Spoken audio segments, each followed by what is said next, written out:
ലോകത്തുള്ള എല്ലാ സ്ഥലങ്ങളിലും ഖബറിന്റെ മുമ്പിൽ സുജൂദ് നടക്കുമ്പോ ഈ കേരളത്തിൽ എന്തേ അതങ്ങനെ നടക്കാത്തത്? ഇവിടെ മുജാഹിദുകൾ സജീവമാണ്. ഇവിടെ മുജാഹിദുകൾ അത് കൃത്യമായി തന്നെ അത് അറിയുന്നുണ്ട്, പറയുന്നുണ്ട്. ആ ഭയം അവരുടെ മനസ്സിൽ ഇപ്പോഴും പിന്തുടരുന്നു. നിങ്ങൾക്കറിയില്ലേ, ഈ കാസർഗോഡ് ജില്ലയിൽ ഈ ഉള്ളവൻ ആദ്യമായി വന്നപ്പോ ഇവിടെ കേട്ടു ഇവിടെ ഒരു ഖബർ തോട്ടമുണ്ടെന്ന്. അങ്ങനെ ഖബർ തോട്ടമെന്ന് കാണാൻ പോയി.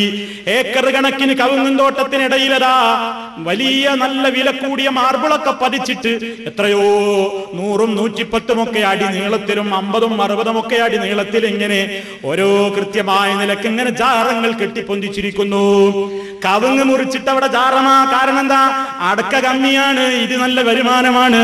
അപ്പൊ കൃത്യമായിട്ട് അങ്ങനെ കാസർഗോഡ് ഇവിടെ ചെർക്കളത്ത് ഖബർ തോട്ടമുണ്ടായി. രാജ്യമൊട്ടാകെ ഇതറിഞ്ഞു. അന്ന് ഈ ഉള്ളവൻ ആദ്യമായി അതറിഞ്ഞപ്പോൾ അണങ്കൂർ എന്ന് പറയുന്ന സ്ഥലമാണെന്ന് എന്റെ ഓർമ്മ. ഇവിടെ വന്ന് പ്രസംഗിച്ചു. അന്ന് അത് നേരിൽ കണ്ടതുകൊണ്ട് വളരെ വികാര നിർഭരമായ നിലക്കത് മനസ്സിൽ തട്ടി. വല്ലാത്ത നിലക്കത് ജനങ്ങളോട് പറഞ്ഞു. ജനങ്ങളത് മനസ്സിലാക്കി, പലരും അത് മനസ്സിലാക്കി. എല്ലാ മുജാഹിദ് സ്റ്റേജുകളിൽ നിന്നും അതിനെ സംബന്ധിച്ചു വന്നു. നിൽക്കക്കള്ളിയില്ലാതെയായി. ഇപ്പൊ ഒന്ന് പോയി നോക്കൂ, ചെർക്കളത്തെ തോട്ടത്തിൽ എന്താ ഉള്ളതെന്ന് കാണുന്നില്ല. പോരിശയാക്കപ്പെട്ട മഹാന്മാരൊക്കെ രാജിവെച്ചു പോയി. ആരുമില്ല ചെർക്കളം ഖബർ തോട്ടത്തിൽ ഇപ്പോ ഏതാണ്ട് സീല് വെച്ച അവസ്ഥയിലാണുള്ളത്. ആരും തിരിഞ്ഞു നോക്കുന്നില്ല. പക്ഷേ ഇപ്പോൾ പുതിയൊരു നമ്പറുമായി ഇറങ്ങിയിരിക്കുന്നു. അതെന്താ? ബേക്കൽ ബീച്ചിന്റെ അടുത്തതാ പുതിയതൊന്ന് തുടങ്ങിപ്പോയിരിക്കുന്നു എന്നാണ് കേൾവി. കണ്ടിട്ടില്ല. കൃത്യമായ റിപ്പോർട്ടാണ്. എന്താണ് ബേക്കൽ ബീച്ചിന്റെ അടുത്ത്? കവുങ്ങുന്തോട്ടത്തിൽ ചൂട് കൂടിയിട്ടോ എന്തോ എന്നറിയില്ല, ബീച്ചിന്റെ അടുത്തേക്കാണ് പോയിട്ടുള്ളത്. ഇപ്പോൾ അവിടെ പുതിയ ഖബർ ഒന്ന് ഉയർന്നു എന്നാണ് കേൾവി.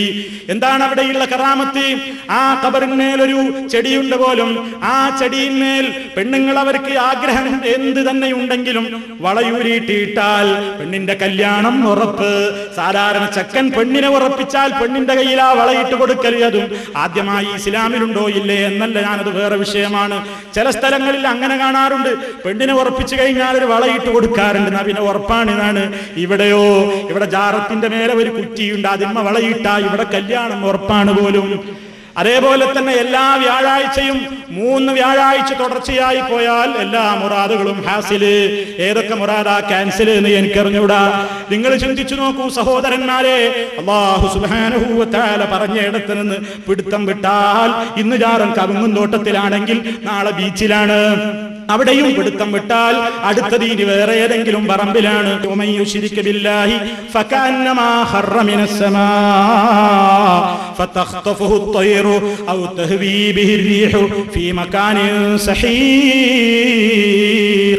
അല്ലാഹുവിന്റെ കൃത്യമായ പിടുത്തത്തിൽ നിന്ന്, റബ്ബിന്റേതായ ദൃഢമായ, റബ്ബിനോടുള്ള അഭേദ്യമായ ഈമാനികമായ തൗഹീദിന്റെ പാശത്തിൽ നിന്ന് ഒരുത്തനങ്ങ് പിടിവിട്ട് കഴിഞ്ഞാൽ പിന്നെ എത്തിച്ചേരുന്നൊരു ശിർക്കിലേക്കാണ്. ശിർക്കിലെത്തിപ്പെട്ടാ പിന്നെ അവന്റെ സ്ഥിതി എന്താണ്? ഒന്നിലും അവൻ ഉറക്കില്ല. ഇന്നൊരിടത്താണെങ്കിൽ നാളെ ഒരിടത്താണ്. അവൻ ആകാശത്ത് നിന്ന് വീണവനെ പോലെയാണ്. എവിടേക്കാണ് അവൻ പോയി പോകുന്നത്? പക്ഷിയാണ് അവനെ റാഞ്ചി എടുത്തുകൊണ്ട് പോകുന്നത്? ഒന്നും അറിയില്ല. അവന്റെ മനസ്സ് ഉറക്കുന്നില്ലല്ലോ. മറിച്ച് അല്ലാഹുവിൽ ദൃഢമായി വിശ്വസിക്കുന്ന ഒരു മനുഷ്യന് ആരെങ്കിലും അല്ലാഹുവിൽ തവക്കുലാക്കുന്നുണ്ടെങ്കിൽ അവനെ അല്ലാഹ് മതി. ഖുൽ ഹസ്ബി അല്ലാഹ്, പറഞ്ഞോളൂ ജനങ്ങളെ, ഹസ്ബി അല്ലാഹ്, ഹസ്ബുനല്ലാഹ് വ നിഅമൽ വകീൽ. ഞങ്ങൾക്ക് അല്ലാഹു മതി. അവൻ എത്ര പേരെ ബരമേൽപ്പിക്കാൻ പറ്റിയ ഏറ്റവും ബരമേൽപ്പിക്കപ്പെടുന്നവനാണല്ലോ. ഈ ഒരു വിശ്വാസമാണ് മുജാഹിദിന്റെ കൈമുതൽ. ഈ ഒരു വിശ്വാസമാണ് വിശ്വാസിയുടെ മനക്കരുത്തിന്റെ കാരണം. ആ ഒരവസ്ഥയിലേക്ക് ഈ സമൂഹത്തെ എത്തിക്കണം. അപ്പോ ഒരു സ്ഥലത്ത് ഖബർ തോട്ടം തുടങ്ങി, അത് പരാജയപ്പെട്ടപ്പോ വേറൊരു ബീച്ചിൽ തുടങ്ങിയിരിക്കുന്നു. പലരും പലയിടത്തും തുടങ്ങിയേക്കും. ആരാണ് എന്താണെന്നൊന്നും അറിയേണ്ടതില്ല. ഒരു വരിക്കല്ലും ഒരു ചട്ടി സിമന്റും ഉണ്ടെങ്കിൽ കാര്യം കുശാലാണെന്നിടത്തേക്ക് എല്ലാവരും എത്തിയിട്ടുണ്ട്. ആദ്യമൊക്കെ ഒരു സ്ഥാപനം തുടങ്ങുമ്പോ ആദ്യം ചിന്തിക്കാറുള്ളത് ഇതിന്റെ വരുമാനത്തിനൊരു ഷോപ്പിംഗ് കോംപ്ലക്സ് വേണമല്ലോ, അതിന് പിരിക്കാൻ നശിപ്പിക്കാൻ ആ നാട് മുഴുവൻ ആളുകൾ നടക്കാറുള്ളത്. ഇപ്പോൾ എന്താണ് പ്രശ്നമെന്നോ, ഒരു സ്ഥാപനമോ പള്ളിയോ തുടങ്ങാൻ ഉദ്ദേശിച്ചാൽ ഉടനെ തിരയുകയായി. ഏത് പൊന്തക്കാട്ടിലാണ് വല്ല കല്ലുമുള്ളത്, ഏത് പറമ്പിലാണ് നമുക്കൊരു ഖബർ ധരിപ്പെടുത്താൻ പറ്റുക, അല്ലെങ്കിൽ എവിടെ നിന്നാണ് ഒരു ശവത്തിന്റെ ഏതെങ്കിലും ഒരു ഭാഗം കിട്ടുക എന്ന്. പുതുവന്നാനിയിൽ അങ്ങനെയല്ലേ കിട്ടിയത്, പലയിടത്തും പല രൂപത്തിലും അങ്ങനെയല്ലേ കിട്ടിയത്. അപ്പൊ ഇന്ന് മുതൽ മുടക്കില്ലാതെ ഏറ്റവും വലിയ ഒരു വരുമാന മാർഗമായിട്ട് ഖബർ വ്യവസായം, ജാറ വ്യവസായം വളർന്നിരിക്കുകയാണ്. അതിനെതിരെയും ശക്തമായി ഈ സമുദായത്തെ നമുക്ക് മുന്നറിയിപ്പ് നൽകാനുണ്ട്. നമ്മുടെ കയ്യിലുള്ള ആയുധം പരിശുദ്ധ ഖുർആനാണ്, അഷ്റഫുൽ ഖൽഖ് സല്ലല്ലാഹു അലൈഹി വസല്ലമിന്റെ തിരുവചനങ്ങളാണ്. അത് ഉപയോഗപ്പെടുത്തിക്കൊണ്ട് ഈ ജാറ പൂജയിൽ നിന്ന് ജനങ്ങളെ മോചിപ്പിച്ചുകൊണ്ട് റഹ്മാനായ റഹീമായ മുജീബായ റബ്ബിലേക്ക് ജനങ്ങളെ കൈപിടിച്ചു കൊണ്ടുപോകാൻ എന്റെ ഉമ്മമാരെ, സഹോദരിമാരെ, സഹോദരന്മാരെ, നമുക്ക് സമയമായിട്ടുണ്ട്. നമ്മൾ ഒരിക്കലും ഉറങ്ങിക്കൂടാ. നമുക്ക് വളരെയേറെ ബാധ്യതയുണ്ട്. ഓരോ പ്രദേശത്തും ഇത് കേൾക്കാത്ത ആയിരങ്ങളാണ് ജീവിച്ചു കൊണ്ടിരിക്കുന്നത്. ആ ബാധ്യത നിർവഹിക്കാൻ നമ്മൾ മുന്നോട്ട് വരണം. അതേപോലെ തന്നെ നമ്മുടെ മനസ്സിന്റെ സംഘർഷത്തിൽ നിന്ന് നമുക്ക് മോചനം വേണ്ടേ?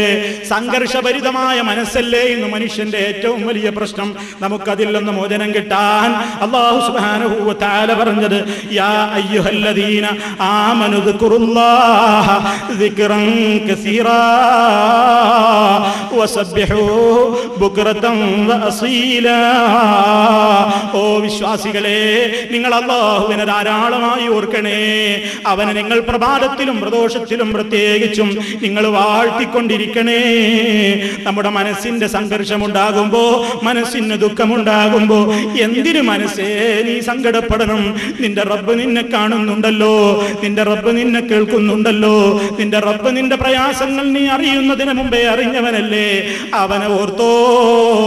അല്ലദീന ആമനൂ വതത്മഇന്നു ഖുലൂബുഹും ബിദിക്രില്ലാഹ് അലാ ബിദിക്രില്ലാഹി തത്മഇന്നുൽ ഖുലൂബ്. ഹൃദയങ്ങളുടെ എല്ലാ പ്രയാസങ്ങളും പ്രശ്നങ്ങളും അടങ്ങുന്നത് ഒതുങ്ങുന്നത് അല്ലാഹുവിനെ സംബന്ധിച്ചുള്ള കൃത്യമായ ഓർമ്മയിലൂടെ മാത്രമാണ്.